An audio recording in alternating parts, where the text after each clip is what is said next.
Uno studio condotto da Confcommercio ha analizzato l'andamento dei consumi in Italia, rilevando come dopo il terzo semestre, nel cui periodo si era registrata una leggera ripresa dei consumi, adesso da ottobre in poi, con il riaccendere della pandemia nel paese, i numerosissimi contagi esplosi in tutte le regioni italiane e le restrizioni adottate dal governo, siamo rientrati in una totale crisi economica.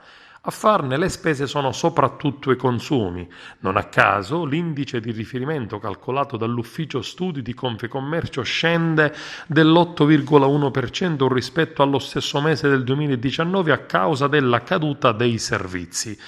La filiera del turismo è senza dubbio quella maggiormente penalizzata insieme a quella per il tempo libero e di trasporti, con una notevole riduzione della domanda molto vicina a quella registrata a marzo durante la prima epidemia.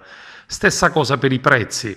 Per novembre l'ufficio studi ha stimato una diminuzione in termini congiunturali nel confronto con lo stesso mese del 2019, confermando la deflazione, cioè un calo generale di livello dei prezzi avviata già da maggio.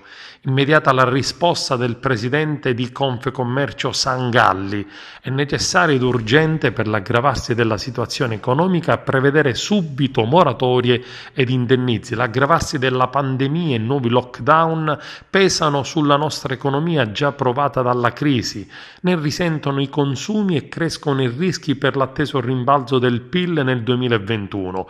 Preoccupa la stretta del credito d'imposta delle nuove regole dell'Unione Europea. Occorre, dichiara Sangalli, una reazione immediata attraverso indennizi adeguati per le imprese e moratorie fiscali e creditizie. Nello stesso tempo chiediamo che la legge di bilancio e piano di ripresa puntino sugli investimenti necessari a rimettere in moto produttività e crescita a vantaggio di una maggiore coesione sociale.